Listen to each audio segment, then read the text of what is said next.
تھوڑے واجبات اچھے کریں، قرآن کی تلاوت، کوئی تلاوت کرے.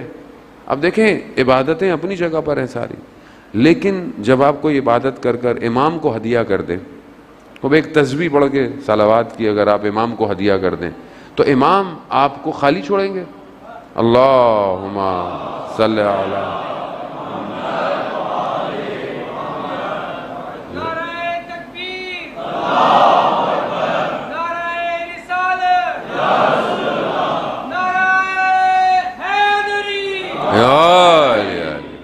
عزیزان محترم، خوب ایک عالم دین نے ایک شخص سے کہا کہ کچھ اور چیزیں بھی پڑھنے کو کہیں، لیکن کہا کہ 5 قرآن کی آیات ڈیلی پڑھ کے امام کو ہدیہ کر دو. اب اس میں کوئی مشکل کام ہے؟ کتنے واٹس ایپ کے میسیجز ہم پڑھتے ہیں صبح شام، فیس بک کے اسٹیٹس پڑھتے ہیں. 5 قرآن کی آیتیں پڑھنے میں کتنی دیر لگتی ہے؟ تو ہم کچھ تو کریں امام کے لیے. بھائی کچھ کریں گے تو آپ کے پاس کچھ تو ہو کہ مولا یہ میں کرتا تھا آپ کی، صرف آپ کی خاطر. تو اپنی زندگی میں بنائیں کہ ہم امام کے لیے کیا کریں. عزیزان محترم، بہرحال امام کی تڑپ بڑی ضروری ہے. یہ تڑپ ہوگی تو ہی انسان کسی کمال پہ پہنچے گا. علامہ بحر العلوم کے بہت بڑے عالم دین سید بحر العلوم اپنے زمانے کے، کہ یہاں تک کہ بعض علماء بیان کرتے ہیں کہ جو عالم برزخ جو جنت ہے اس میں کچھ لوگوں کی ڈیوٹیاں ایسی ہیں کہ ان کی روحیں کبھی بھی نہیں آئیں. کچھ لوگوں کے پاس علم تھا، علامہ طباطبائی کے بھائی کے پاس علم تھا، وہ روحوں کو بلا لیتے تھے. وہ کبھی بھی علامہ بحر العلوم کی روح نہیں آئی. اس کی وجہ کیا تھی؟ اس کی وجہ یہ تھی کہ ان کی عالم برزخ میں نوکری ایسی ہے کہ وہاں سے ہٹ ہی نہیں سکتے. کیا نوکری؟ انہوں نے پیغام بھجوائے، علماء بیان کرتے ہیں کہ انہوں نے کہا کہ ہم مولا علی کے دروازے کے نگہبان ہیں. ہم جو ہے وہ ہمارے پاس وقت ہی نہیں ہے، ہم کہاں ہیں اس مقام پہ. اور دنیا میں بہرحال ان کے اپنے مقامات سارے. ان سے پوچھا ایک دفعہ، علامہ طباطبائی نے اس بات کو مشہد مقدس میں ان سے کسی نے پوچھا تو انہوں نے کہا کہ فلاں عالم دین ان کے ساتھ مرزا کمی، جو کہ کم میں شیخین قبرستان میں دفن ہے، مرزا کمی، جن کے لیے یہ کہا جاتا ہے، خود ان کا مقام ایسا ہے کہ کم کے معاملات میرے سے حل کروایا کرو، بی بی معصومہ کے پاس نہیں جایا کرو. وہ عالم کی شفاعت کے لیے ہیں.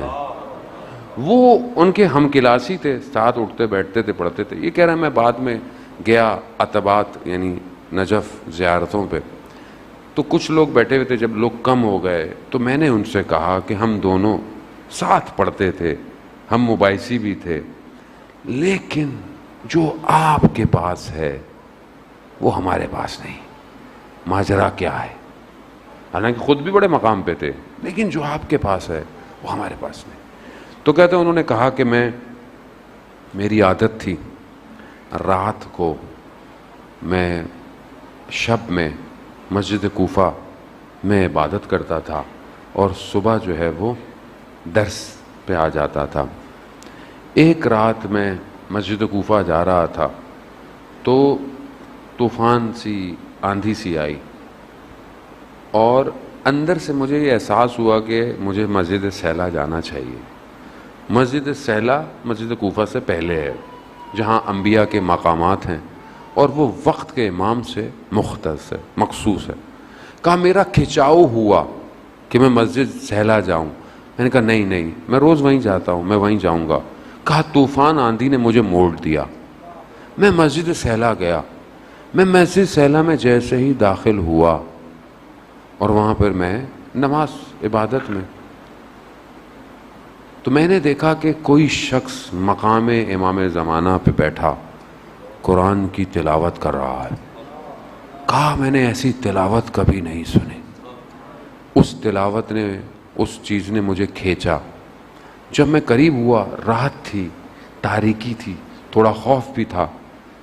جب میں اور ہوا تو مجھے آواز دی. مہدی نام تھا ان کا بھی، مہدی بحر العلوم.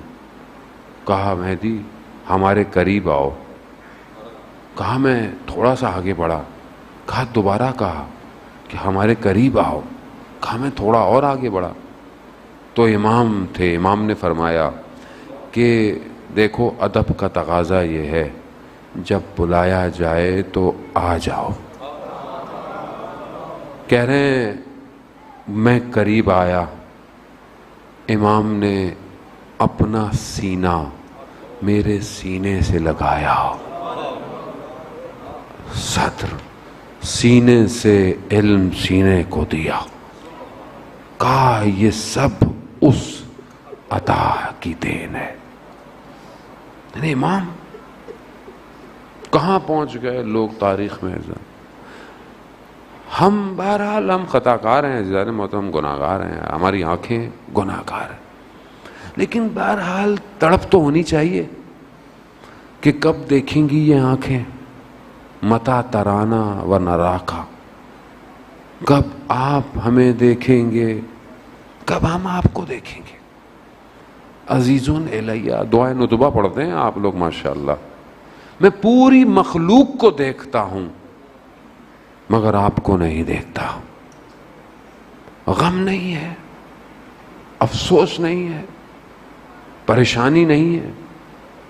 ابھی میں نے یہاں مجلس میں آنا اور میں نہ آؤں، آپ بولیں گے کہاں رہ گئے مولانا، ادھر دیکھیں گے ادھر دیکھیں گے، کوئی گھڑیاں دیکھیں گے کوئی یہاں دیکھیں گے، 5 منٹ بھی دیر ہو جائے اور ایک شخص 1186 سال 87 سال ہو گئے نہیں آیا، ہم تڑپ ہی نہیں رہے، ہم کبھی گھڑی دیکھتے ہی نہیں ہیں، ہم کبھی کیلنڈر ہی نہیں دیکھتے، مولا آج بھی نہیں آئے۔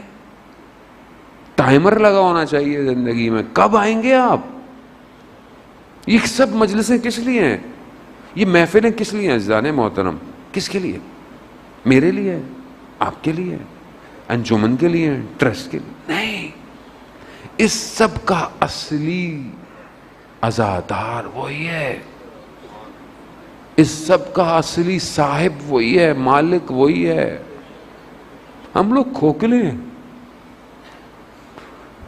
ہمارے پاس کچھ نہیں ہے عزیزان محترم۔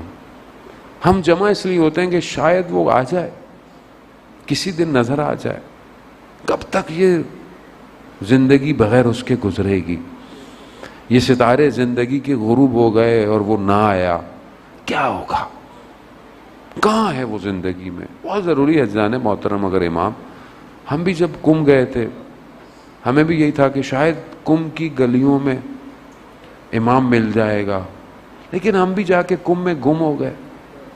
لیکن یہ بھی خود ان کا لطف رہا، کرم رہا کہ انہوں نے ہمیں استعمال کیا کہ جاؤ لوگوں میں اور لوگوں کو ہماری محبت کی طرف بلاؤ۔ یہ خود ان کا کرم ہے، اس میں ہمارا کوئی کمال نہیں ہے۔